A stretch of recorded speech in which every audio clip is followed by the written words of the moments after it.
Welcome to Raavan academy. எல்லாருக்கும் வணக்கம். நம்ம இப்போ ஆர்பிஎஃப் கான்ஸ்டபிள் 2024 கொஸ்டின்ஸ் தான் டிஸ்கஸ் பண்ணிகிட்டு இருக்கோம். அதோட பார்ட் 5 வீடியோ தான் இது. ஓகே, ஸோ இந்த சம்மை பாருங்கள். இந்த சம்மு வந்து 43% பேர் தப்பாக பண்ணியிருக்காங்க. ஸோ அப்படின்னா நிறைய பேர் வந்து தப்பாக கொஸ்டின் அண்டர்ஸ்டாண்ட் பண்ணிக்கிறாங்க, ஏதோ ஒரு பதட்டத்தில் செய்கிறாங்க. ஏன்னா பாயிண்ட் டிவைடட் பை 83 இந்த மாதிரி பெரிய நம்பரில் கொடுத்துருந்தாங்கன்னா கொஸ்டின் என்ன அப்படின்னு சொல்லிட்டு கொஞ்சம் நிதானமாக யோசிக்கிறது கிடையாது, அவசரமாக போட்டுருந்தாங்க. ஓகே, ஸோ என்ன கேட்டிருக்காங்கன்னா கோஷன் கேட்டிருக்காங்க. நிறைய பேருக்கு கோஷன் நோட்டுனா கொஞ்சம் டிஃப்ரெண்ட்டாக இருக்கும். கோஷன் என்ன அசெண்டிங் ஆர்டர்னு கேட்டிருக்காங்க. கோஷன்னா என்ன, இந்த நம்பரை ஒரு நம்பரை வந்து இன்னொரு நம்பரை வச்சு டிவைட் பண்ண சொல்ல வர ஆன்சர் தான் கோஷன். ஓகே, அப்படின்னா அதாவது கோஷன்ட்னா ஒரு முழு நம்பர் தானே கோஷன்ட், பாயிண்ட் இல்லாமல் முழு நம்பராக இருக்கணும். அப்படின்னா இதோட நியரஸ்ட் வர எவ்வளோக்குள்ளே போகுது, பாயிண்ட் வராததுக்கு முன்னுக்குட்டியோட வேல்யூ என்ன அப்படின்னு கண்டுபிடிச்சாலே போதும். ஓகே, ஸோ 83 பாருங்கள், 10 × 83 830 தானே. ஸோ அது இன்னொரு 11 × 83 போட்டோம்னா 876 தாண்டிடும். அப்படின்னா நம்ம கோஷன் மட்டும் தான் கேட்குறாங்க, அப்படின்னா 10 தான். ஓகே, அதே மாதிரி இங்கே 62 பாருங்கள், 2 × 62 என்ன வரும், 124 வரும். இது 3 × 62 போச்சு சொல்ல நம்ம 180 போயிடும், 171 தாண்டிடும். அப்படின்னா இதோட கோசன்ட் வந்து 2. அப்படின்னா மூணாவது பாருங்கள், இதோட கோசன்ட் வந்து என்ன, 417 17 217 34 மீதி 2 இருக்கும். அப்படின்னா 29 இருக்கும். அப்படின்னா 217 117 தான் வரும். அப்படின்னா இதோட கோசன்ட் வந்து 21. அவ்வளோதான். அப்படின்னா இதில் இருந்து நம்ம வந்து அசெண்டிங் ஆர்டர் எழுதணும். இதோட அசெண்டிங் ஆர்டர் தான் கேட்டிருக்காங்க. அசெண்டிங் ஆர்டர்னால் என்னது, ஃபஸ்ட்டு வந்து என்ன வரும், ஏறு வரிசை தானே. அசெண்டிங் ஆர்டர்னா ஏறு வரிசை, சின்ன நம்பர்லேருந்து பெரிய நம்பர்னு எழுதுவோம். அப்போனா 2 10 21 எழுதுவோம். ஸோ 2க்கு வந்து ஆப்ஷன் என்ன இருக்குது, இங்கே 2 தானே. ஓகே, அப்படின்னா ஃபஸ்ட்டு வந்து ஆப்ஷனை வச்சு எழுதணுமா 2ன்னு வரும். அடுத்து வந்து 10க்கு வந்து 1ன்னு இருக்குது, அதுக்கப்புறம் 3ன்னு வரும். அப்படின்னா ஆன்சர் என்ன, 2 1 3.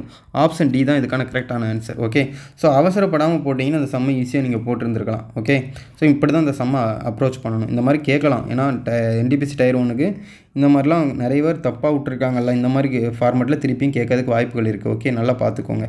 இதெல்லாம் ஒரு சிம்பிள் சம்மு, ஆனால் எல்லோரும் ஏதோ ஒரு பதட்டத்தில் தப்பாக பண்ணியிருந்தாங்க. ஸோ அந்த பதட்டத்தை வந்து உங்கள்கிட்ட இருந்து போக்கிடுங்க. ஓகே, அடுத்த சம் பார்ப்போம். அடுத்த சம் பாருங்கள். ஸோ இது ஒரு நல்ல ஈஸியான சம் தான். இதுவும் பாருங்கள் 40% தப்பு, எல்லாம் அவசரம்தான்.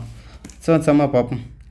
x + y ratio is to y + z is to z + x = 3:5:4. அப்படின்னா x + y + z = 8, then the value of z is அப்படின்னு கேட்டிருக்காங்க. ஓகே, அப்படின்னா இதை பாருங்கள். இந்த சம்மை நமக்கு வந்து என்ன அர்த்தம், ரேஷியோவில் கொடுத்துருந்தாங்க. என்ன அர்த்தம், ஆக்சுவலாக அந்த நம்பர் என்ன இருக்கும், 3a 5a 4a தானே இருக்கும். x + yங்கிறது 3a, y + zங்கிறது 5a, z + xங்கிறது 4a. ஆக்சுவலாக அந்த நம்பர் அந்த மாதிரி இருக்கும். ஓகே, அப்படின்னா நம்ம இது எல்லாத்தையும் ப்ளஸ் பண்ணலாமா, ஏன்னா நமக்கு x + y + z = 8ன்னு தெரியும். இது எல்லாத்தையும் நம்ம ப்ளஸ் பண்ணணும்னா x + y + z + z + x இது எல்லாத்தையும் ப்ளஸ் பண்ணால் நமக்கு என்ன கிடைக்கும், 2x + 2y + 2zன்னு கிடைக்குமா.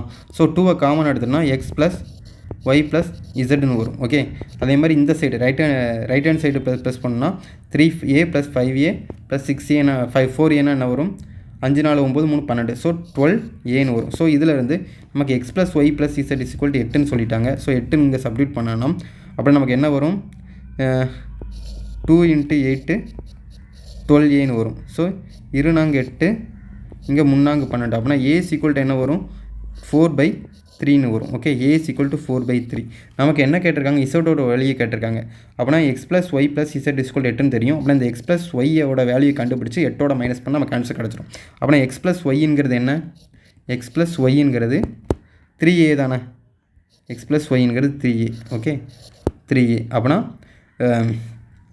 ஏவோட வேல்யூ நமக்கு தெரியும்ல, 3 × 4/3 போட்டால் x + y = நமக்கு 4ன்னு கிடைக்க போகுது. இப்போ நமக்கு x + y + z = 8ன்னு தெரியும்ல, அதில் போய் சப்ஸ்டிட்யூட் பண்ணால் x + y + z = 8ன்னு தெரியும். இப்போ z = x + y அங்கிட்டு போச்சுன்னா நமக்கு -4 வரும். 8 - 4 z = 4ன்னு வரும். ஸோ இதுக்கான ஆன்சர் வந்து ஆப்ஷன் பி 4 தான் இதுக்கான ஆன்சர். ஸோ இந்த சம் இப்படி தான் சால்வ் பண்ணணும். ரொம்ப ஈஸியான சம் தான், குழப்பிக்க ஒன்றுமே இல்லை. நீங்கள் வந்து அதை எடுத்து அதிலேயே திருப்பி சப்ஸ்டிட்யூட் பண்ணி கண்டுபிடிக்க போகிறீங்க. ஓகே, ஸோ நல்லா பார்த்துக்கோங்க. இந்த மாதிரி சம் வரலாம், ஏன்னா நிறைய பேர் தப்பாக ஆன்சர் பண்ணியிருக்காங்க. ஓகே, ஸோ அடுத்த சம் பார்க்கலாம். ஸோ அடுத்த சம் இந்த சம் வந்து ஏற்கனவே நம்ம பார்த்துருந்தோம்ல, அதே ஃபார்மேட்டில் தான் இருக்குது. இதை ஹோம் ஒர்க்காக எடுத்துருங்க. போன பார்ட்டில் இந்த சம்மை பார்த்துருந்தோம். போன பார்ட் வீடியோ யாரும் பார்க்காதீங்கன்னா, பார்க்கல இந்த சம்மை டேரெக்டாக பார்க்குறீங்கன்னா அந்த வீடியோ பார்த்துட்டு வந்து இது வந்து செய்யுங்க. இது வந்து ஹோம் ஒர்க்காக எடுத்துக்கோங்க. ஓகே, அடுத்த சம் பார்ப்போம். அடுத்த sum, which of the following is the smallest fraction. So இருக்கிறதுல இதில் கீழே இருக்கிறதுல எது வந்து ஸ்மாலஸ்ட் ஃப்ராக்ஷன் அப்படின்னு கேட்டிருக்காங்க. ரொம்ப சிம்பிளாக இந்த சம்மெல்லாம் சால்வ் பண்ணிட்டு போயிடலாம். நீங்கள் வந்து எல்சிஎம் கண்டுபிடிச்சி இந்த மாதிரிலாம் கண்டுபிடிச்சிட்டிங்கன்னா டைம் தான் வேஸ்ட்டு. அந்த மாதிரிலாம் கண்டுபிடிக்கக்கூடாது. மொதல் ரெண்டு ஆப்ஷன் எடுத்துக்கோங்க. அப்படி ஒவ்வொரு ஆப்ஷனையும் கம்பேர் பண்ணி கண்டுபிடிச்சாலே காணும். ஸோ ஏவும் பியும் எடுத்துக்கோங்க. இதில் வந்து எந்த இது வந்து பெரிய நம்பர் அப்படின்னு பார்க்கும். அப்போனா முடிஞ்ச அளவு நியூமரேட்டரையும் டினாமினேட்டரையும் டிவைட் பண்ணிடுங்க.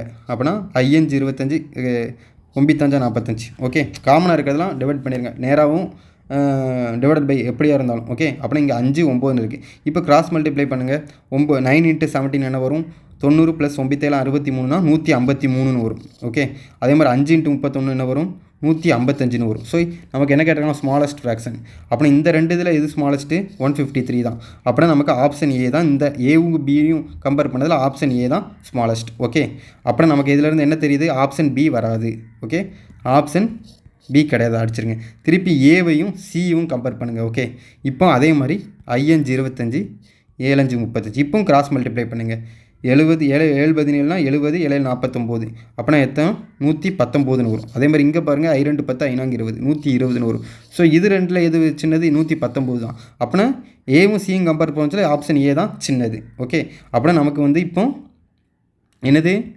ஆப்ஷன் சியும் கிடையாது. இப்போ வந்து நீங்கள் என்ன பண்ண போகிறீங்க? ஆப்ஷன் ஏவையும் இப்போ டியும் கம்பேர் பண்ணுங்கள். இப்போ வந்து இதில் முடிஞ்சளவு நம்ம டிவைட் பண்ண முடியாது. அதனால் டேரெக்டாகவே இன்ட்டு பண்ணிடுங்க. 17 × 16 என்ன? அப்படின்னா 17 வந்து 16 + 1ன்னு எழுதலாம். இன்ட்டு 16ன்னு போட்டால் 16 ஸ்கொயர் 256 + 16னா என்ன வரும்? 272ன்னு வருமா? ஸோ 272. அதே மாதிரி இங்கே 11 × 25 என்ன வரும்? 11 × 25னா என்ன வரும்? 275 வருமா? 275. ஓகே, அப்படின்னா இது ரெண்டில் எதில் சின்னது? 272 தான். அப்படின்னா ஆப்ஷன் ஏ தான் சின்னது. ஆப்ஷன் டியும் வராது. அப்படின்னா ஆப்ஷன் ஏ தான் இதுக்கான ஆன்சர். ஸோ இந்த மாதிரி கம்பேர் பண்ணி ஈஸியாக இந்த சம்மை கண்டுபிடிச்சிட்டு போயிடலாம். ஓகே, ஸோ இந்த மாதிரி சம்மை இப்படி தான் சால்வ் பண்ணணும். ஓகே, ஸோ ரொம்ப ஸோ இன்றைக்கி ஒரு 3 சம் இப்போ பார்த்துருக்கோம். ஸோ இதோட இந்த வீடியோ முடிச்சுக்கலாம். ஸோ யாராவது எஸ்எஸ்சி சிஜிஎலுக்கு எதுவும் ப்ரிப்பேர் பண்ணீங்க, இல்லைனா என்டிபிசிக்கு இப்போ இன்னும் வந்து என்ன எக்ஸாம் டேட்னு போடலை, ப்ராக்டிஸ் பேஜ் ஏற்கனவே போய்கிட்டு இருக்குது. ஸோ அதை வந்து நீங்கள் அக்சஸ் பண்ணிக்கலாம்.